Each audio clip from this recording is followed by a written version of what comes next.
Hello everyone, welcome to Black Mirror horror. कैसे हैं आप सब? आई होप आप सब ठीक होंगे।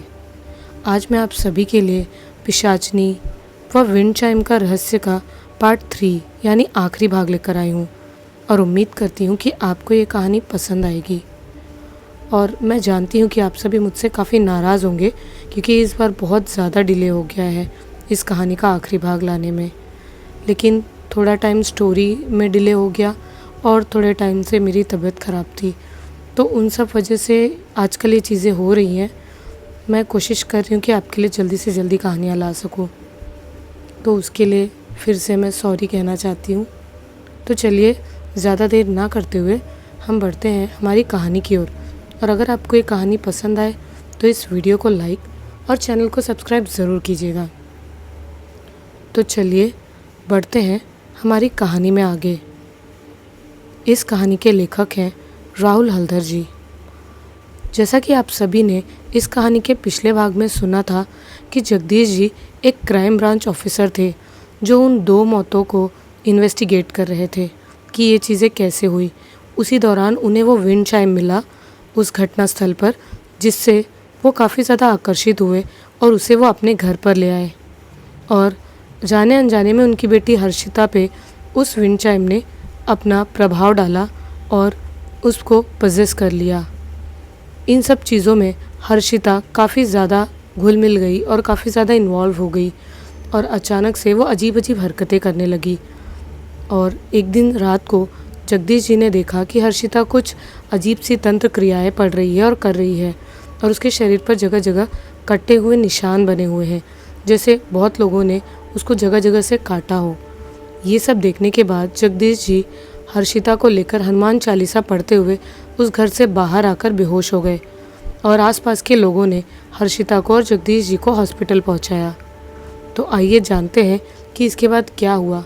क्या हर्षिता बच पाई? क्या जगदीश जी इन घटनाओं का रहस्य समझ पाएंगे? क्या उस विंड चाइम की गुत्थी सुलझेगी या फिर और कोई भी इन सब का शिकार बनेगा? साल 1985, दार्जिलिंग। रात के लगभग 11 बजे गोपाल बैनर्जी हाथ में लालटेन लेकर पहाड़ी रास्ते पर चलते हुए जा रहे थे। वातावरण में काफ़ी ठंड है, इसीलिए गोपाल बैनर्जी ने एक मोटा शॉल ओढ़ रखा है। चारों तरफ पूरी तरह सन्नाटा है और जिस काम के लिए गोपाल बैनर्जी जा रहे हैं उसके लिए ये सन्नाटा ज़रूरी है। गोपाल बैनर्जी की उम्र 65 के आसपास है। सिलीगुड़ी में उनका सिल्क व तांत की साड़ी बेचने का बड़ा कारोबार है। अपने इस कारोबार को गोपाल बैनर्जी ने अब अपने बेटे के हाथों में सौंप दिया है।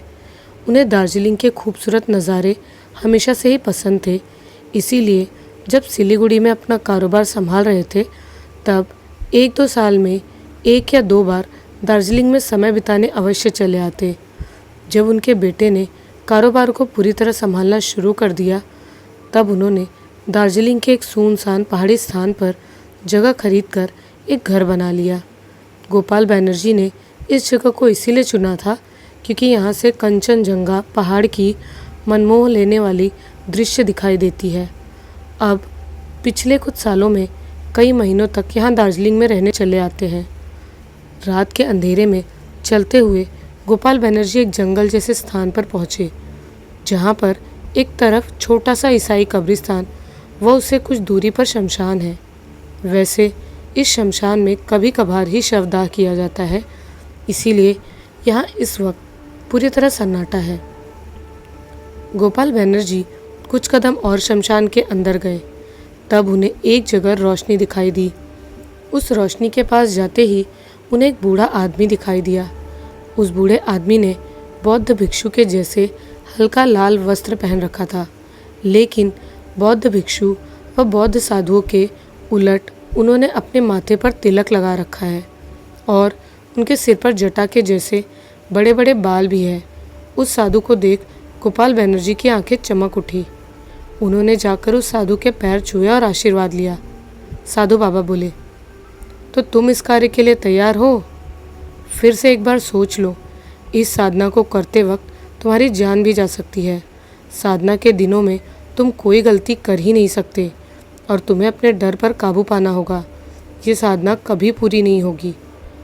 एक बार अगर संकल्प लेकर इस साधना में बैठे और उसे बीच में छोड़ दिया या साधना पूर्ण करने की इच्छा खत्म हो गई तो इसका फल तुम्हें ही भोगना पड़ेगा। गोपाल बनर्जी हाथ जोड़कर बोले, गुरुदेव, मैंने निर्णय ले लिया है कि मैं ये साधना अवश्य करूँगा। मैं ही तो ये करना चाहता था। साधु बाबा अब गोपाल बनर्जी के कंधे पर हाथ रखकर बोले, अच्छी बात है, तुम अगर तैयार हो तो तुम्हारा गुरुदेव होने के नाते इस साधना के हर कदम पर जितनी सहायता हो सके मैं करूँगा। ये साधना इतनी भी आसान नहीं, उसके लिए कुछ दिन तक तुम्हें तंत्र की क्रियाओं को सीखना होगा। अब साधु बाबा वहीं पास ही इशारा करते हुए बोले, देवी को प्रणाम करो और मैं जो मंत्र कहता हूँ वही तुम भी कहो। वहाँ एक मोमबत्ती जल रही थी और उसी के सामने देवी का एक चित्रपट रखा हुआ था। उस चित्रपट पर देवी का जो चित्र बना हुआ था वो काफ़ी भयानक था। देवी का पूरा शरीर लाल और उनके गले में खोपड़ी की माला है। ऐसा लग रहा है कि देवी शमशान में खड़ी है और उनके पीछे चारों तरफ आग की लपटें उठ रही हैं। गोपाल बनर्जी ने देवी को प्रणाम किया और ध्यान से कुछ देर देवी के चित्रपट को देखते रहे। अब उन्होंने साधु बाबा से पूछा, गुरुदेव, देवी का नाम क्या है? मैंने इससे पहले इन देवी को नहीं देखा है। साधु बाबा ने देवी को हाथ जोड़कर प्रणाम करते हुए बोला, क्योंकि ये देवी हमारे हिंदू धर्म में नहीं है। देवी का नाम वज्र योगिनी है। ये देवी तांत्रिक बौद्ध धर्म अर्थात वज्रयान की एक प्रमुख देवी है। अगर सरल भाषा में तुम्हें समझाऊं तो उन्हें एक डाकिनी देवी मान सकते हो। इसीलिए तुम्हें जो चाहिए, देवी की कृपा हुई तो वो तुम्हें अवश्य मिलेगा। देवी वज्र योगिनी को दृढ़ संकल्प व जुनून से भरे रहने वाले साधक बहुत पसंद है। इसीलिए अपने पूरे मन से इस साधना को किया तो अवश्य सफल होगे। 2 साल पहले की एक घटना के कारण गोपाल बनर्जी आधी रात के अंधेरे में आज यहाँ इस शमशान में खड़े हैं। गोपाल बनर्जी के बेटे ने जब उनके कारोबार को संभाला, उसके कुछ साल तक तो सब कुछ ठीक था, लेकिन फिर कारोबार में धीरे धीरे कमी आने लगी। इसी बीच किसी ने उनके बेटे को एक ऐसे तांत्रिक बाबा के बारे में बताया जो कि कई सारे परेशानियों का हल बताते हैं। वह कुछ कुछ भविष्य की बातें भी बताते हैं कि आगे क्या होगा। कहीं उनका ये कारोबार डूब न जाए, इसी डर से गोपाल बनर्जी भी अपने बेटे के साथ उस तांत्रिक बाबा के पास गए। गोपाल बनर्जी ये भी जानना चाहते थे कि भविष्य में उनका बेटा साड़ी का कारोबार सही से संभाल लेगा या नहीं। गोपाल बनर्जी अपने बेटे के साथ जब उस तांत्रिक बाबा से मिले तो तांत्रिक बाबा को देखते ही पहचान गए। तांत्रिक बाबा उसके ही गांव के आदमी थे। पिछली बार जब उन्होंने इस आदमी को देखा था तब वो एक सामान्य व्यक्ति था जो पूजा पाठ किया करते थे, लेकिन अब एक तांत्रिक बाबा बन गए। अब उस तांत्रिक के पास बड़े बड़े धनवान बंगाली घराने के लोग अपनी परेशानी सुलझाने व गुप्त बातें जानने आते हैं। गोपाल बनर्जी से मिलते ही तांत्रिक बाबा भी उन्हें पहचान गए। दोनों में काफ़ी बातचीत हुई और उस तांत्रिक बाबा ने बताया कि कुछ ही महीनों बाद कारोबार फिर से पहले की तरह अच्छा हो जाएगा। इसके अलावा तांत्रिक बाबा ने कहा कि घर के दक्षिण की तरफ रात के 12 बजे लगातार 1 हफ्ते तक 3 प्रकार की भुनी मछली व बकरे, कलेजी, केला व दही का भोग चढ़ाना होगा। ये भोग किसे चढ़ाना है, इस बारे में तांत्रिक बाबा ने कुछ भी नहीं बताया। तांत्रिक बाबा ने जो कुछ भी करने के लिए कहा उसे गोपाल बनर्जी और उनके बेटे ने पूर्ण किया। 1 महीने बाद ही उनके कारोबार में अभूतपूर्व वृद्धि होने लगी। कई जगह के रुके हुए पैसे भी उन्हें जल्दी ही मिलने लगे। उस तांत्रिक बाबा ने इस काम के लिए गोपाल बनर्जी से कुछ रुपए भी लिए थे, पर पैसा व्यर्थ नहीं गया। एक बार फिर गोपाल बनर्जी उस तांत्रिक बाबा से मिलने पहुँचे और उन्होंने बात करते हुए ये पूछ लिया कि आखिर आप ये सब कैसे करते हैं। बीते समय, वर्तमान और भविष्य की कुछ बातें कैसे जान जाते हैं। तांत्रिक बाबा पहले इस बारे में कुछ भी बताना नहीं चाहते थे, लेकिन गोपाल बनर्जी इसी एक बात को जानने के लिए ही यहाँ आए थे। जब गोपाल बनर्जी कई बार यही पूछते रहे तब तांत्रिक बाबा ने केवल एक बात बताई, ये सब पिशाचिनी तंत्र शक्ति के कारण संभव हुआ है। ये बात सुनते ही गोपाल बनर्जी को बहुत आश्चर्य हुआ, क्योंकि उन्होंने सोचा था कि ये सब ज़रूर किसी देवी देवता के आशीर्वाद से संभव हुआ होगा। पर पिशाचनी। उस दिन के बाद से गोपाल बैनर्जी का झुकाव व मन तंत्र मंत्र की तरफ और खासकर पिशाचनी तंत्र पर चला गया। कई साधु व तांत्रिकों से बात करके उन्हें तंत्र मंत्र व पिशाचनी तंत्र के बारे में बहुत कुछ चौंकाने वाली बातें पता चली। दार्जिलिंग में अपने घर पर बैठकर गोपाल बैनर्जी तंत्र मंत्र की किताबें पढ़ते रहते और इसके अलावा उन्होंने कामाख्या तारापीठ की यात्रा भी इसी उद्देश्य से की कि उन्हें साधना व तंत्र मंत्र से जुड़ाव महसूस करना था और साधक कैसे इस तंत्र मंत्र व साधना को करते हैं ये सब भी उन्हें जानना था। लगभग 1 साल से ज़्यादा समय तक तंत्र मंत्र के बारे में एक एक बात जानने के बाद गोपाल बैनर्जी ने तय किया कि वो भी पिशाचनी तंत्र साधना करेंगे। हालांकि गोपाल बैनर्जी को तांत्रिक बाबा नहीं बनना था और ना ही उन्हें किसी की सहायता करनी थी। उन्हें केवल ऐसे रहस्यमय ताकत चाहिए थी जिससे सामने खड़े आदमी का भूत भविष्य व वर्तमान उन्हें पता चल जाए। ऐसा भी कह सकते हैं कि उन्हें इस पिशाचिनी शक्ति को पाने का अब लालच होने लगा था। पिशाचिनी तंत्र में सिद्धि पाने का उद्देश्य लेकर उन्होंने कई सारे साधुओं, अघोरी व कई बड़े तांत्रिकों को अपना गुरु बनाना चाहा, लेकिन पिशाचिनी तंत्र कोई भी साधु व अघोरी उन्हें सिखाने के लिए राज़ी नहीं हुए। दार्जिलिंग का महाकाल मंदिर यहाँ का बहुत ही प्रसिद्ध मंदिर है। इस मंदिर की सबसे सुंदर बात यह है कि यहाँ हिंदू और बौद्ध दोनों धर्म के लोग पूजा करने आते हैं। ये मंदिर तांत्रिक बौद्ध अर्थात वज्रयान बौद्ध के लिए काफ़ी महत्वपूर्ण है, इसीलिए यहाँ पर तांत्रिक बौद्ध साधु अक्सर आते रहते हैं। गोपाल बैनर्जी महीने में अक्सर इस मंदिर आते जाते रहते थे। आज भी जब गोपाल बैनर्जी मंदिर के एक कोने में बैठे हुए थे, उस वक्त उन्होंने एक साधु बाबा को मंदिर के पास ही बैठे हुए देखा। साधु बाबा आंख बंद करके कुछ मंत्र पढ़ रहे थे। साधु बाबा का पहनावा बौद्ध साधुओं के जैसे था, पर उनसे अलग उन्होंने अपने माथे पर भस्म का तिलक लगा रखा था। इसके अलावा उनके हाथ में एक त्रिशूल भी था। गोपाल बैनर्जी को साधु बाबा पर बहुत ही श्रद्धा हुई और उन्होंने जाकर साधु बाबा के पैर छूकर उन्हें प्रणाम किया। साधु बाबा मुस्कुराते हुए बोले, क्या चाहिए बेटा? गोपाल बैनर्जी बोले, साधु बाबा मुझे अपना शिष्य बना लीजिए। साधु बाबा गोपाल बैनर्जी से अपने पास बैठने का इशारा करते हुए बोले, लेकिन तुम मुझे गुरुदेव क्यों बनाना चाहते हो? मैं तंत्र मंत्र से साधना करता हूँ। गोपाल बैनर्जी बोले, साधु बाबा मुझे भी तंत्र मंत्र से ही संबंधित साधना ही सीखनी है। इसके अलावा सच कहूँ तो साधु बाबा मुझे पिशाचनी तंत्र सीखना है। बाबा जी, मैंने कुछ साधुओं को इस साधना के लिए गुरु बनाना चाहा, लेकिन उन्होंने मना कर दिया। ये बात सुनकर साधु बाबा थोड़ा सा मुस्कुराए और बोले, ऐसे ही कोई भी साधु तुम्हें साधना नहीं सिखाएंगे। जिन्होंने कभी पिशाचनी से रूबरू या उससे संबंधित तंत्र कार्य किया है, केवल वही तुम्हें पिशाचनी तंत्र विद्या सिखा सकते हैं। ये साधना और इसका फल बहुत ही खतरनाक हो सकता है और कोई भी गुरु अपने शिष्य के मौत का द्वार नहीं खोलना चाहेगा। पिशाचनी शक्ति सुनने में जितनी भयानक है, असल में वो शक्ति उससे भी ज़्यादा भयानक और सोच से परे है। लेकिन तुम्हें देखकर लग रहा है कि तुम ये साधना करने के लिए बहुत ही गंभीर हो। मैं तुम्हें शिष्य तो मान लूँगा, लेकिन तुम जो साधना करना चाहते हो उसके लिए तुम्हें तैयार करना होगा। गोपाल बैनर्जी खुश होकर बोले, तो क्या आपने मुझे अपना शिष्य मान लिया है? धन्यवाद आपका गुरुदेव। इतना कहकर गोपाल बैनर्जी ने फिर से साधु बाबा को प्रणाम किया। उस दिन के बाद से साधु बाबा ने गोपाल बैनर्जी को काफ़ी सारी तंत्र मंत्र व साधना की विधियाँ सिखाई। बाद में गोपाल बैनर्जी को पता चला कि साधु बाबा का नाम तांत्रिक सुधीर दास है। उन्होंने हिंदू तंत्र से ज़्यादा बौद्ध तंत्र मंत्र सीखा है।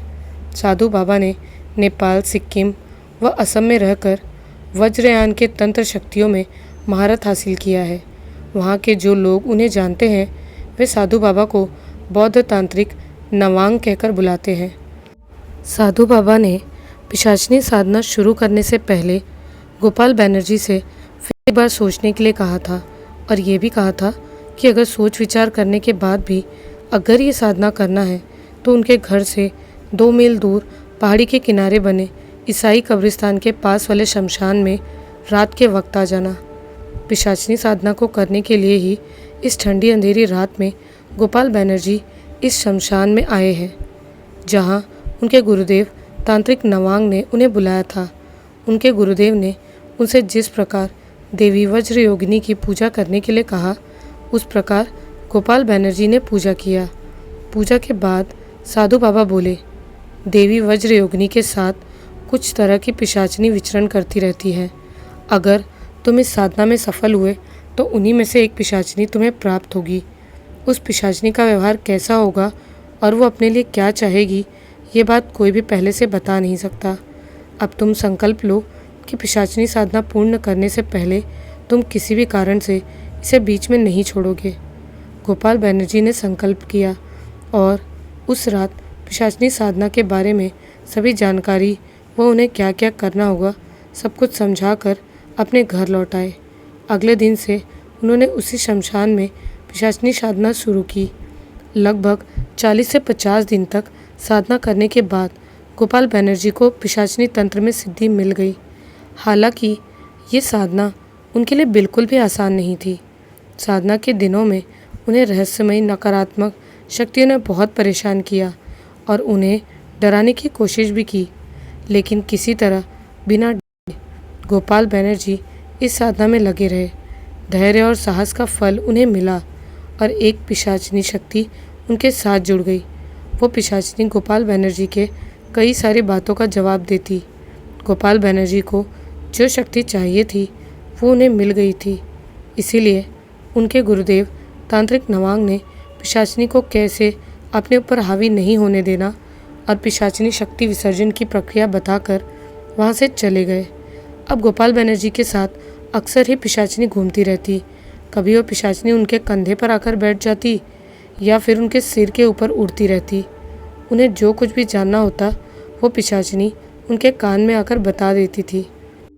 गोपाल बनर्जी ने पिशाचनी की शक्ति का प्रयोग अपने कारोबार में भी किया और इससे उनका कारोबार दिन दुगुना और रात चौगुना बढ़ने लगा।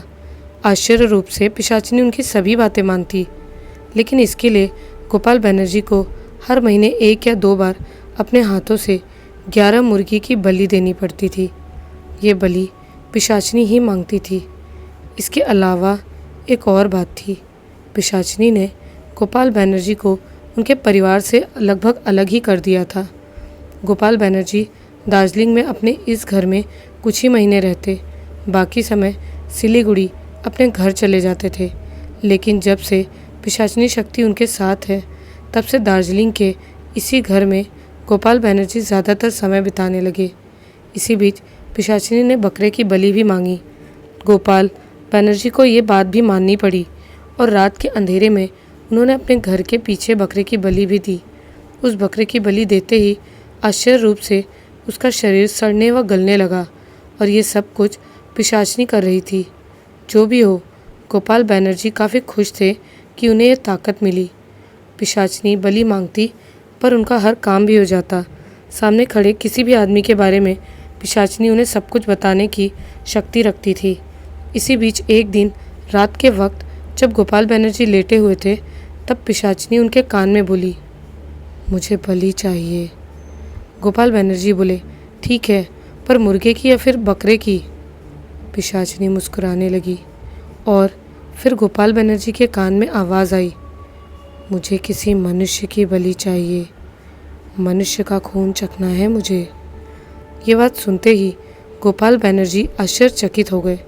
आखिर ये क्या बोल रही है पिशाचनी? किसी मनुष्य की बलि? उनके लिए ये काम करना संभव नहीं। तुरंत ही गोपाल बनर्जी परेशान होते हुए बोले, तुम्हें मुर्गे व बकरे की बलि या फिर और कुछ चाहिए तो बोलो, पर मनुष्य की बलि ये मैं नहीं कर सकता।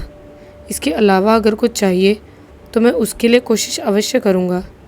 फिर से पिशाचनी के मुस्कुराने की आवाज़ पूरे कमरे में गूंज गई, मुझे यही चाहिए।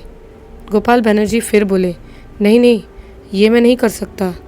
गोपाल बनर्जी के इतना कहते ही पिशाचनी गुस्से में बोली, मुझे जो चाहिए वो तुम्हें देना होगा। मुझे अगर संतुष्ट नहीं किया तो मैं तुम्हारा सब कुछ बर्बाद कर दूंगी। मेरी बात नहीं मानी तो मैं तुम्हारे लिए कुछ भी नहीं करूँगी। इतना बोलकर पिशाचिनी वहाँ से गायब हो गई।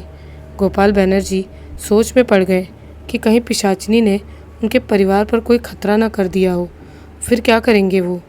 उसी वक्त गोपाल बनर्जी को अपने गुरुदेव तांत्रिक नवांग की बात याद आई कि पिशाचिनी कई बार धमकी देकर बहुत कुछ चाहेगी, लेकिन उन्हें चालाकी से पिशाचिनी को संभालना होगा। यही सोचकर उन्होंने तय किया कि देखते हैं पिशाचिनी उनका क्या बिगाड़ती है, क्योंकि किसी मनुष्य की बलि तो वो नहीं दे सकते। ये एक अपराध होगा और गोपाल बनर्जी अपने बुढ़ापे के दिन जेल में नहीं बिताना चाहेंगे। ऐसे ही 2-3 दिन बीत गए। पिशाचिनी ने एक बार और गोपाल बनर्जी से कहा कि उसे मनुष्य की बलि चाहिए, लेकिन फिर से उन्होंने मना कर दिया। गोपाल बनर्जी ने दार्जिलिंग वाले इस घर में काम करने के लिए माधव नाम के एक आदमी को रखा है। माधव घर की साफ सफाई के अलावा गोपाल बनर्जी के लिए खाना पीना भी बनाते हैं। दोनों अक्सर बैठकर चाय पीते हुए गप्पे मारते और माधव उन्हें पहाड़ी किस्से सुनाता। आज शाम के बाद माधव आए और रात का खाना बनाने लगे। गोपाल बनर्जी घर के बाहर जलती हुई आग के पास बैठकर चाय और सिगरेट पीते हुए रेडियो पर समाचार सुन रहे थे। बाहर अंधेरा हो गया था और काफ़ी ठंड भी थी। अचानक ही घर के अंदर से माधव के चिल्लाने की आवाज़ आई। गोपाल बनर्जी हड़बड़ाकर जल्दी से घर के अंदर गए और उन्होंने देखा कि माधव का शरीर फर्श पर पड़ा हुआ है और एक काली परछाई माधव के शरीर से निकल रहे खून को अपनी जीभ से चाट रही थी। वो काली परछाई कोई और नहीं बल्कि पिशाचिनी थी।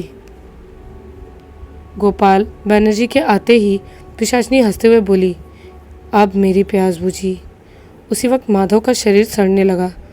ये देख गोपाल बनर्जी डर से हाँफते हुए बरामदे से बाहर की ओर भागे। उन्होंने अभी अंदर जो देखा उस पर उन्हें विश्वास नहीं हो रहा था। बाहर ही काफ़ी देर खड़े होकर गोपाल बनर्जी बहुत कुछ सोचते रहे। ये गलती उन्हीं की थी। पिशाचिनी ने उनसे जो मांगा उन्होंने नहीं दिया, इसीलिए ये सब कुछ हुआ। अब पिशाचिनी के द्वारा किए गए कार्य की सफाई उन्हीं को करना था। अब रात में उन्होंने अपने घर के पीछे वाले जंगल जैसी एक बड़ी जगह पर बड़ा सा गड्ढा खोदा और माधव के मृत शरीर को, सड़े हुए शरीर को एक बोरे में भर उस गड्ढे में डालकर मिट्टी से गड्ढे को भर दिया। उसी रात उन्होंने वहाँ कुछ फूल और झाड़ी के पौधे भी लगा दिए, जिससे कि यहाँ इस तरफ कोई भी आए तो उसे शक ना हो।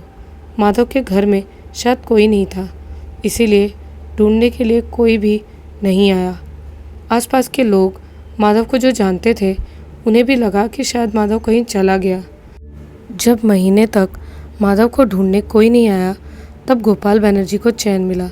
गोपाल बनर्जी अब पिशाचिनी से डर गए थे, जो माधव को मार सकती है उससे उन्हें भी खतरा है। उन्होंने एक बार पिशाचिनी को विसर्जन करने का भी सोचा, पर उन्हें पिशाचिनी की शक्ति का नशा हो चुका था। पिशाचिनी अक्सर उनके पीछे या सिर के ऊपर उड़ती रहती। इससे अब गोपाल बनर्जी को घुटन महसूस होने लगी थी। इसमें उनका डर भी शामिल था कि पिशाचिनी जब चाहे तब उनके साथ कुछ भी कर सकती है। उनके गुरुदेव ने बताया था कि पिशाचिनी को किसी वस्तु या जीव के अंदर भी रख सकते हैं, जैसे कि आंगन में लगा पेड़, शीशा व काली बिल्ली इत्यादि, और जब पिशाचिनी की ज़रूरत हो तब उसे बुला सकते हैं। इससे पिशाचिनी हमेशा आसपास नहीं रहेगी। इसके लिए भी एक अलग प्रक्रिया है। गोपाल बनर्जी भी जल्द से जल्द ये प्रक्रिया करना चाहते थे। उन्होंने बहुत सोचा कि पिशाचिनी को कहाँ रखा जाए। एक दिन गोपाल बनर्जी लेटे हुए थे, तब उनकी नज़र अपने कमरे के एक कोने में लटक रहे विंड चाइम पर पड़ी।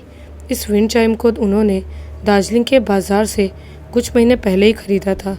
विंड चाइम को देखकर गोपाल बनर्जी के मन में ख्याल आया कि इसमें भी तो छोटे छोटे कांच लगे हुए हैं, तो इससे भी पिशाचिनी शक्ति को जोड़ सकते हैं। अगले ही दिन न जाने क्या सोच गोपाल बनर्जी ने पिशाचिनी को मुर्गे का भोग चढ़ाया और पिशाचिनी को विंड चाइम में रहने के लिए आग्रह किया। इस प्रक्रिया के अनुसार उस दिन पिशाचिनी ने विंड चाइम को अपना माध्यम बना लिया। अब जब भी गोपाल बनर्जी को पिशाचिनी की ज़रूरत होती तो जाकर विंड चाइम के सामने खड़े हो जाते और उसे बुलाते। गोपाल बनर्जी उस विंड चाइम की बहुत ही देखभाल करते थे, इसीलिए वो अक्सर चमकता रहता। धीरे धीरे ये विंड चाइम ही पिशाचनी और दुनिया के बीच की कड़ी बन गई। इसके अलावा पिशाचनी को बुलाने के लिए ज़्यादा कुछ नहीं करना पड़ता था। विंड चाइम के पास जाकर कुछ भी बोलते ही पिशाचनी आ जाती थी। दिन बीतते गए, फिर साल बीतने लगे। इस बीच दो और लोगों को पिशाचनी ने अपना शिकार बनाया। उन दोनों मृत में से एक बूढ़ी महिला थी जो कि गोपाल बनर्जी के घर के पीछे वाले जंगल में सूखी लकड़ी इकट्ठा करने आती थी। गोपाल बनर्जी ने उन सड़े हुए शरीर को भी मिट्टी में दफन कर दिया और पिशाचनी के शक्ति का आनंद लेते रहे। साल 1994 में गोपाल बनर्जी की मौत हो गई। एक सुबह जब उनके घर में काम करने वाले नौकर ने आकर देखा तो गोपाल बनर्जी घर के दरवाजे पर मृत पड़े हुए थे। किसी को पता नहीं चला कि उनकी मौत कैसे हुई। शायद उनके मौत का कारण पिशाचनी थी, क्योंकि गोपाल बनर्जी पिशाचनी शक्ति का विसर्जन करना चाहते थे और पिशाचनी कभी भी अपने साधक को छोड़कर विसर्जित होना नहीं चाहती। गोपाल बनर्जी की मौत के कुछ साल बाद उनके बेटे ने इस घर को थोड़ा और अच्छे से बनाकर एक होटल या कहें फार्म हाउस में बदल दिया। दार्जिलिंग में बहुत सारे लोग घूमने आते हैं। प्रकृति से रूबरू होने या कंचनजंगा पहाड़ की चोटियों के मनमोहक दृश्य के लिए ये जगह बहुत ही बढ़िया थी। इसीलिए इस घर की मांग टूरिस्ट लोगों में काफ़ी बढ़ गई और गोपाल बनर्जी के बेटे को इससे भी अच्छी खासी कमाई होने लगी। उनके बेटे ने इस जगह के आसपास कुछ और जगह खरीद कर इस स्थान को एक कैंप विला या कहें रिसोर्ट होटल बना दिया। साल 2016 निशा अपने 3 दोस्त राहुल, मानसी और रोहन के साथ दार्जिलिंग घूमने गए। उन्होंने भी इसी रिसोर्ट होटल में कमरा बुक किया था। अब इस रिसोर्ट होटल का नाम जीबी रिसोर्ट है। शाम के वक्त सामने के सुंदर दृश्य को देखते हुए निशा होटल के सामने टहल रही थी। तब निशा ने देखा कि कुछ लोग एक कोने के पुराने कमरे से कुछ सामान लेकर जा रहे थे। दिखने में वो सभी सामान पुराने और एंटीक लग रहे थे।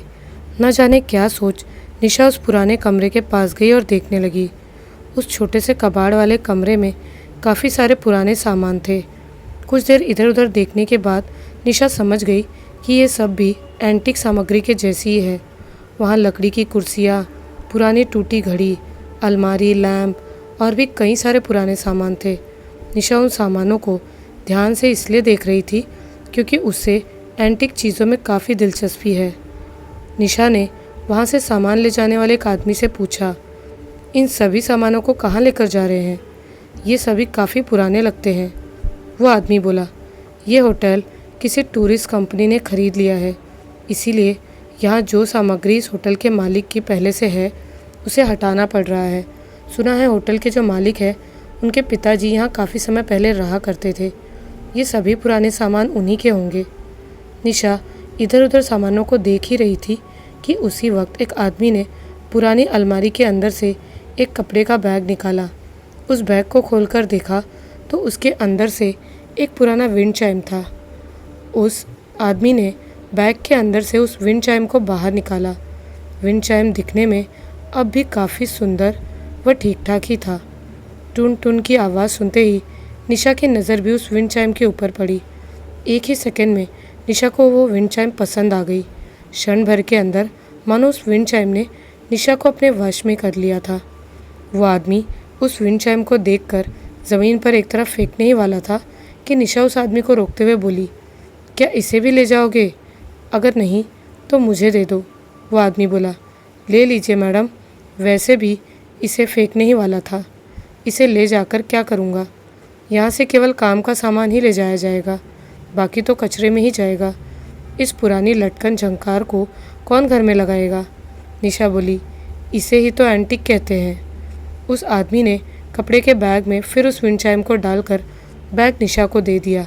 उस विंड चाइम को पाते ही निशा के चेहरे पर खुशी की लहर दौड़ गई। निशा ने कुछ देर और आसपास देखा और फिर वहाँ से निकलकर अपने कमरे में जाने के लिए चल पड़ी। कमरे में आकर निशा ने उस विंड चाइम को बैग से बाहर निकाला और रुमाल से उसे पोंछने लगी। उस वक्त रोहन बाहर गया हुआ था, इसीलिए रूम में केवल राहुल और मानसी ही थे। उन दोनों ने निशा को देखा। निशा बड़ी खुश होकर विंड चाइम को साफ करने में लगी हुई थी। राहुल हंसते हुए बोला, निशा, इसे कहाँ से उठा लाई? ये भी तेरे एंटिक भाषा के भेंट चढ़ गया क्या? निशा बोली, हाँ, यह एंटिक विंड चाइम है। इस रिसॉर्ट का जो मालिक है, ये विंड चाइम शायद उसके पिताजी की है। मुझे इतना मस्त एंटिक चीज़ फ्री में मिल गई तो लेकर चली आई। ये विंड चाइम पुरानी है पर अब भी सुंदर है। राहुल फिर बोला, अरे फेंक दे ये सब, पता नहीं कहाँ कहाँ से उठा लाती हो कचरा। यहाँ घूमने आई हो या यहाँ से कचरा ले जाने के लिए? बोलकर राहुल हंसने लगा और मानसी भी हंसने लगी। ये सुनते ही निशा के चेहरे पर गुस्सा झलकने लगा। वो कुछ भी नहीं बोली और उस विंड चाइम को साफ करती रही। राहुल मजाक कर रहा था लेकिन निशा के चेहरे को देखकर और कुछ नहीं बोला। निशा ने उस विंड चाइम को साफ कर कमरे में एक तरफ लटका दिया। वो सभी 3 दिन के लिए यहाँ रहने के लिए और घूमने आए थे, इसीलिए अभी के लिए विंड चाइम को निशा ने लटका दिया था। अगले दिन घूमकर रात में आने के बाद निशा, मानसी और रोहन खाना खाने कमरे से बाहर रिजॉर्ट के रेस्टोरेंट में चले गए। राहुल के सिर में दर्द था और उसे हल्का बुखार भी महसूस हो रहा था, इसीलिए वो कमरे में ही लेटा रहा। कुछ मिनट बाद राहुल के कानों में टुन टुन टिन टिन की आवाज़ आई। राहुल आँख बंद करके लेटा हुआ था। अब फिर अचानक ही विंड चाइम की आवाज़ बहुत ही तेज़ हो गई। राहुल ने अब आँख खोलकर विंड चाइम को देखा। विंड चाइम अपने आप ही बहुत तेज़ी से हिल रही थी। कमरे में तो इतनी हवा भी नहीं है। तभी अचानक ही कमरे की लाइट अपने आप बंद हो गई। निशा, मानसी और रोहन जब कमरे में आए तो कमरे की लाइट बंद थी। लाइट जलाते ही उन तीनों की आंखें फटी की फटी रह गई। राहुल फर्श पर मृत पड़ा हुआ था। उसके चेहरे और शरीर पर कई जगह कटे हुए थे जहाँ से खून निकल रहे थे। मानसी ने जल्दी से जाकर राहुल को जगाने की कोशिश की लेकिन राहुल मर चुका था। पुलिस को बुलाया गया लेकिन उन्हें सीसीटीवी व घटनास्थल से हत्यारे के बारे में कुछ भी पता नहीं चला। निशा उस विंड चाइम को लेकर अपने घर गोरखपुर चली आई और कंपनी में काम करने के लिए लखनऊ में कमरा ले लिया, जहाँ कुछ महीने बाद उसकी भी बहुत ही विभत्स रूप से मौत हो गई और उसके मौत का कारण भी विंड चाइम ही था, या यूँ कहें पिशाचनी। इस तरह दार्जिलिंग का अभिशापित विंड चाइम निशा के हाथों से लखनऊ आ गया और अब वो wind chime crime branch investigator Jagdish ji के घर में है। उसके कारण अब जगदीश जी की लड़की हर्षिता हॉस्पिटल में भर्ती है, लेकिन इस बार वो जिंदा थी। हॉस्पिटल में जगदीश जी को होश आया। उन्हें कुछ भी नहीं हुआ था, लेकिन उनकी बेटी हर्षिता को आईसीयू में भर्ती किया गया था। डॉक्टर ने बताया कि वो ठीक हो जाएगी, लेकिन डॉक्टर को ये समझ नहीं आ रहा था आखिर उसके साथ ऐसा हुआ कैसे। ये एक तरह से ऐसी घटना लग रही थी जिसमें हर्षिता पर किसी ने ज़बरदस्ती टॉर्चर किया है। किसी ब्लेड या किसी धारदार हथियार से उसके शरीर को कई जगह से काटा है। पुलिस ऑफिसर भी जगदीश जी से यही जानना चाहते थे कि आखिर ये सब कैसे हुआ। जगदीश जी को खुद ये समझ नहीं आ रहा था कि आखिर ये सब कैसे हुआ, इसीलिए उन्होंने कुछ भी बयान नहीं दिया। जगदीश जी ने जो दृश्य देखा था उसका संबंध नकारात्मक शक्तियों से था और उन्हें ये बात समझ भी आ गई थी। अगर ये बयान जगदीश जी देते तो बाकी पुलिस अफसर उन पर हंसते।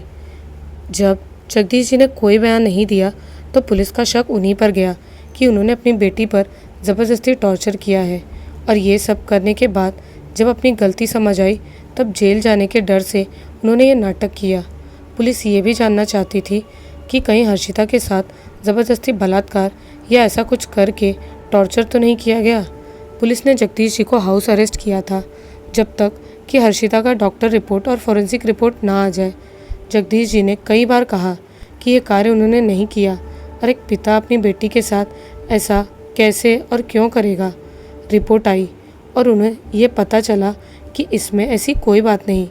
जगदीश जी के पड़ोसी व उनके जानने वालों से भी पूछताछ हुई कि पिता और बेटी में कैसे संबंध थे। सभी ने यही कहा कि जगदीश जी अपनी बेटी को बहुत प्यार करते हैं। हर्षिता उनकी आंखों का तारा है। पुलिस ने बहुत खोजबीन किया, लेकिन किसी भी रिपोर्ट व कुछ भी ऐसा नहीं मिला जिससे ये पता चले कि जगदीश जी इसमें दोषी हैं। पुलिस ने जगदीश जी को अभी के लिए छोड़ दिया, लेकिन किसने ये किया इसकी जांच करते रहे। पुलिस प्रशासन इसीलिए ये सब जल्द से जल्द कर रहे थे क्योंकि उनके क्राइम ऑफिसर की बेटी के साथ ऐसा हुआ था। हर्षिता 3 दिनों तक बेहोश थी। उसके बाद भी थोड़ी देर के लिए भी कभी कभार आंखें खोलती और छटपटाते हुए फिर बेहोश हो जाती। देखने से ऐसे लग रहा था कि वो जिंदा नहीं बचेगी, लेकिन सहारा हॉस्पिटल के डॉक्टरों ने कहा कि ऐसा सिर्फ कुछ दिनों के लिए ही है, वो ठीक हो जाएगी। डॉक्टरों का कहना था कि हर्षिता ऐसा व्यवहार इसीलिए कर रही है क्योंकि इस घटना में उसके दिमाग को शॉक लगा है। लगभग 1 सप्ताह बीत गया। हर्षिता हॉस्पिटल में भर्ती थी। पुलिस को अब भी हर्षिता के बयान नहीं मिला था क्योंकि डॉक्टरों ने उसकी अनुमति अभी तक नहीं दी थी। हर्षिता ही बता सकती थी कि उसके साथ क्या हुआ और ये सब उसके साथ किसने किया। जब से पुलिस ने जगदीश जी को अपनी बेटी से मिलने और हॉस्पिटल जाने की अनुमति दी है, तब से प्रतिदिन शाम के वक्त हॉस्पिटल से निकलकर वहाँ से कुछ दूर संकट मोचन धाम हनुमान मंदिर में जाकर तब तक बैठे रहते जब तक मंदिर बंद नहीं हो जाता। जगदीश जी वैसे भी बजरंगबली के बहुत बड़े भक्त थे। उन्होंने उस दिन हर्षिता के कमरे में जिस भयानक शक्ति का सामना किया, उससे उनकी बेटी को भगवान ही बचा सकते हैं और ये बात जगदीश जी को भी पता थी। इसीलिए प्रतिदिन मंदिर में जाकर बजरंगबली और श्री राम का नाम जप करते रहते और अपनी बेटी के ठीक होने की कामना करते रहते। आज भी जगदीश जी मंदिर के कोने में सिर झुकाए श्री राम और हनुमान चालीसा का जाप कर रहे थे। उसी वक्त जगदीश जी को हॉस्पिटल से कॉल आया और हॉस्पिटल वालों ने बताया कि हर्षिता की हालत फिर काफ़ी ख़राब हो गई है। शायद उसे किसी दूसरे हॉस्पिटल में रेफ़र करना पड़ेगा, वरना उसकी मौत भी हो सकती है। ये जानकारी मिलते ही जगदीश जी जल्दी से वहाँ से उठकर लगभग दौड़ते हुए मंदिर की सीढ़ी से नीचे उतरने लगे और अचानक ही पैर फिसलकर गिर पड़े। जगदीश जी काफ़ी ज़ोर से नीचे गिरे थे, इसीलिए उनके पैर में अंदरूनी चोट भी लग गई। नीचे गिरते ही एक बूढ़े आदमी ने उन्हें पकड़कर उठाया और वहीं पास में बिठा दिया। उनके पैर में मूंछ भी आई थी और चोट भी लगी थी, इसीलिए अपने पैर को पकड़कर दर्द से कराहते हुए जगदीश जी कुछ मिनट वहीं बैठे रहे और फिर से किसी तरह उठकर हॉस्पिटल के लिए जाना चाहते थे। जिस बूढ़े आदमी ने उन्हें उठाया था, उन्होंने धोती पहन रखी थी और अपने ऊपर शरीर को एक सफ़ेद कपड़े से ढक रखा था। जब जगदीश जी फिर से उठकर वहाँ से जाने वाले थे, तब उस बूढ़े आदमी ने पूछा, आप इतनी जल्दी में क्यों हैं? आपके पैर में चोट लगी है, इसीलिए कुछ देर आराम कीजिए। जगदीश जी वहाँ से जाते हुए बोले, आराम करने का समय नहीं है, बेटी हॉस्पिटल में मौत से जूझ रही है, इसीलिए हॉस्पिटल जाना होगा। पीछे से उस बूढ़े आदमी की आवाज़ आई, तुम्हारी बेटी एकदम ठीक है, तुम्हें घबराने की कोई ज़रूरत नहीं। डॉक्टर लोग भी कभी कभार घबरा जाते हैं, इसीलिए उन्होंने ऐसा कहा होगा कि तुम्हारी बेटी ठीक नहीं है, राम नाम जपो, सब सही है। ये बात जगदीश जी के कान में गई, पर उन्होंने बूढ़े आदमी के इन बातों पर उतना ध्यान नहीं दिया और किसी तरह मंदिर से बाहर निकलकर इलेक्ट्रिक रिक्शा पकड़कर हॉस्पिटल पहुँचे। हॉस्पिटल पहुंचकर उन्हें पता चला कि हर्षिता की तबीयत काफ़ी बिगड़ी हुई थी, इसीलिए डॉक्टर रेफ़र करने की सोच रहे थे। लेकिन अब अचानक ही हर्षिता ठीक थी और उसे होश भी आ गया था। इसी बीच जगदीश जी ने ध्यान दिया कि उनके पैर में जो मोच आई थी और जो अंदरूनी चोट से जो दर्द हो रहा था, वो भी अब गायब हो गया था। होश में आने के कारण जगदीश जी को अपनी बेटी से कुछ देर बात करने का मौका भी मिला। हर्षिता बिल्कुल ही सही लग रही थी। उसके शरीर के घाव भी अचानक जल्दी से ठीक होने लगे थे। अपनी बेटी से बात कर जब जगदीश जी बाहर आए, तब उन्हें मंदिर में मिले उस बूढ़े आदमी की बातें याद आई। जगदीश जी के मन में बहुत सारे सवाल उठ रहे थे, इसलिए बिना देरी किए फिर से हनुमान मंदिर जाने के लिए निकल पड़े। वहाँ पहुँचकर उन्होंने देखा तो मंदिर बंद हो रहा था। जगदीश जी किसी भी तरह उस बूढ़े आदमी से फिर एक बार मिलना चाहते थे। उन्होंने आसपास उस बूढ़े आदमी को बहुत ढूंढा, पर वो बूढ़ा आदमी कहीं भी उन्हें नहीं दिखा। अब हर्षिता ठीक थी, लेकिन डॉक्टर ने उसे अब भी घर ले जाने की अनुमति नहीं दी थी, क्योंकि हर्षिता के शरीर में काफ़ी खून की कमी हो गई थी। अगले दिन फिर शाम के वक्त जगदीश जी हनुमान मंदिर में गए और उन्होंने उस बूढ़े आदमी को ढूंढा, लेकिन वैसा कोई बूढ़ा आदमी उन्हें मंदिर में कहीं नहीं दिखाई दिया। उस बूढ़े आदमी के कहे अनुसार जगदीश जी बैठकर राम नाम का जप करने लगे। कुछ देर बाद उन्हें अपने पीछे से आवाज़ सुनाई दी, ऑफिसर साहब कहे थे ना कि आपकी बेटी एकदम ठीक है, आप माने ही नहीं। जगदीश जी ने पीछे मुड़कर देखा तो वही बूढ़ा आदमी खड़ा था। जगदीश जी ने तुरंत ही उस बूढ़े आदमी के पैर छुए और बोले, हाँ बाबा, मेरी बेटी एकदम ठीक है, वो ठीक है। कल के लिए माफ़ी, मैंने आपकी बात को नहीं माना। आपसे और कुछ भी बात करनी है मुझे, इसीलिए मैं आपकी खोज कर रहा था। वो आदमी बोला, राम नाम का जप करने से सब ठीक होता है। मुझे खोज रहे थे, पर क्यों? जगदीश जी ने पूछा, आपको मेरी बेटी के बारे में कैसे पता चला कि वो ठीक है? मैं इसी बात से हैरान हूँ। आप ज़रूर कोई साधु बाबा हैं। मुझे पता है मेरी बेटी पर ज़रूर आपकी कृपा हुई है। ये सब सुनकर वो बूढ़ा आदमी हंसते हुए कहने लगा, मैं बस श्री राम का भक्त हूँ। मुझे जो भी पता है सब कुछ श्री राम की वजह से पता है। तुम्हारी बेटी पर भी श्री राम की कृपा हुई है। जगदीश फिर बोले, बाबा जी, मुझे लगता है कि मेरे घर में कुछ भूतिया शक्ति का वास है और उसी के कारण आज मेरी बेटी हॉस्पिटल में है। मुझे अपनी बेटी को घर ले जाने में डर लग रहा है, कहीं फिर से उसके साथ कुछ गलत ना हो जाए। क्या आप कुछ कर सकते हैं? मैं आपको सब कुछ बताता हूँ। जगदीश जी ने उस दिन क्या क्या देखा और कैसे अपनी बेटी को घर से बाहर निकाला, सब कुछ उन्होंने उस बूढ़े आदमी को बता दिया। सब कुछ सुनकर उस बूढ़े आदमी ने कहा, इस बारे में मैं तुम्हारी कोई मदद कर सकता हूँ या नहीं, ये तो तुम्हारे घर को देखकर ही मुझे पता चलेगा। ठीक है, फिर चलिए। जगदीश जी उस बूढ़े आदमी को अपने साथ लेकर अपने घर पहुँचे। रात का अंधेरा हो चुका था। जगदीश जी ने अपने घर का दरवाज़ा खोला और उस बूढ़े आदमी ने जैसे ही घर के अंदर एक कदम रखा, उसी वक्त घर के चारों तरफ से एक दबी हुई भयानक आवाज़ वातावरण में मिल गई। उस बूढ़े आदमी ने घर के अंदर चारों तरफ देखा और फिर एक कमरे की तरफ गए। ये कमरा हर्षिता का था। जगदीश जी भी उस बूढ़े आदमी के पीछे पीछे अपनी बेटी के कमरे की ओर जा रहे थे, लेकिन बूढ़े आदमी ने रोक दिया और जगदीश जी के हाथ में एक गेंदा का फूल देते हुए बोले, आप घर के बाहर चले जाइए और श्री राम नाम का जप करते रहिए। उस बूढ़े आदमी के कहे अनुसार जगदीश जी घर के बाहर खड़े हो गए और राम नाम का जप करते रहे। वो बूढ़ा आदमी हर्षिता के कमरे के अंदर गया और तुरंत ही उनकी नज़र वहाँ लटक रहे विंड चाइम पर पड़ी। अचानक ही विंड चाइम तेज़ी से हिलने लगा, मानो बहुत तेज़ हवा चल रही है। बूढ़े आदमी ने मुस्कुराते हुए कहा, अब तुम्हें ये संसार छोड़ देना चाहिए। इस जगत में तुम्हें जिसने लाया वो अब इस दुनिया में नहीं है, इसीलिए तुम्हें भी यहाँ से चले जाना चाहिए। उसी वक्त पूरे कमरे का सभी सामान इधर उधर उड़ने और गिरने लगा और एक महिला के भयानक गरजने की आवाज़ भी कमरे के अंदर गूंज गई।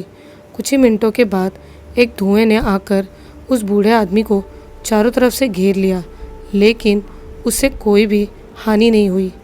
अचानक एक बहुत ही विभत्स सी दिखने वाली पिशाचनी की परछाई ने उस बूढ़े आदमी पर हमला कर दिया, लेकिन उसी वक्त सूर्य की लालिमा जैसी भगवा रंग की ज्योति ने बूढ़े आदमी को अपने चारों तरफ से अपने आगोश में ले लिया। पिशाचनी ने बहुत कोशिश किया उस बूढ़े आदमी को छूने की, लेकिन उसकी सभी चाल व्यर्थ हुई। उस भगवे रंग की ज्योति के अंदर बूढ़ा आदमी खड़ा होकर पिशाचनी को देखते हुए मुस्कुराता रहा। अब वो फर्श पर बैठ गए और अपनी आंखों को बंद कर जय श्री राम जपने लगे। उस बूढ़े आदमी द्वारा ऐसा करते ही पिशाचनी छटपटाते हुए कमरे के इधर उधर भागने लगी, लेकिन वो इस कमरे से बाहर नहीं जा पा रही थी। धीरे धीरे भगवे रंग की ज्योति पूरे कमरे में फैलने लगी और उस ज्योति से जब भी पिशाचनी टकराती तो दर्द व आक्रोश से चिल्लाने लगती। ऐसे ही कुछ देर चलता और फिर भगवे रंग की ज्योति ने पिशाचनी परछाई को अपने अंदर समा लिया। वह उसे जलाकर राख कर दिया। पिशाचनी की राख अपने आप हवा में ही गायब हो गई और सब कुछ शांत हो गया। जगदीश जी घर के बाहर बैठे हुए थे। उन्हें भी घर के अंदर से कुछ भयानक आवाज़ें एक दो बार सुनाई दी थी। उन आवाज़ों को सुनने के लगभग 20 मिनट बाद बूढ़ा आदमी अपने हाथ में विंड चाइम को लेकर बाहर आया। बाहर आकर बूढ़े आदमी ने कहा, अब तुम्हारा घर व तुम्हारी बेटी पूरी तरह सुरक्षित है। इस घर में कोई डर नहीं। मैं इस सजावट की वस्तु को अपने साथ ले जाऊंगा, क्योंकि इन सभी का कारण यही है। ये बात सुनकर जगदीश जी को बहुत आश्चर्य हुआ कि विंड चाइम के कारण ये सब कुछ हुआ। जिसे उन्होंने उस कमरे के क्राइम स्पॉट से उठाकर लाया था, उन्हें अब खुद पर ही गुस्सा आया कि उनके कारण ही उनकी बेटी पर इतना बड़ा काल उतर आया। सब उनकी गलती है। इसके अलावा जगदीश जी को इस बात की खुशी भी हुई कि अब उनकी बेटी इस घर में सुरक्षित रहेगी। उन्होंने उस बूढ़े आदमी के पैर छूकर आशीर्वाद लिया और कहा, साधु बाबा, मैं जानता था कि आप एक दिव्य पुरुष हैं, लेकिन कृपा कर मुझे एक बात बताइए, आपका परिचय क्या है और अब मैं जीवन भर आपकी कैसे सेवा करूं? उस बूढ़े आदमी ने एक तुलसी का पत्ता जगदीश जी के हाथ में दे दिया और बोले, इस तुलसी की पत्ती को अपनी बेटी को खिला देना। सेवा तुम्हें श्री राम और माता जानकी की करनी है, क्योंकि मैं भी उन्हीं की सेवा करता हूँ। इतना बोलकर वो बूढ़े आदमी वहाँ से जाने लगे। जगदीश जी ने फिर से पूछा, साधु बाबा, आपका नाम क्या है और आपका दर्शन फिर मुझे कहाँ मिलेगा? कृपया कर मेरे इस एक प्रश्न का उत्तर दे दीजिए। उस बूढ़े आदमी ने मुस्कुराते हुए जवाब दिया, मेरा नाम लक्ष्मी नारायण शर्मा है। कुछ लोग मुझे तिकोनिया बाबा व तलैया बाबा के नाम से पुकारते हैं। अगर मुझसे फिर मिलना है तो उत्तराखंड के नैनीताल में कैची धाम में चले आना, शायद मैं मिल जाऊं।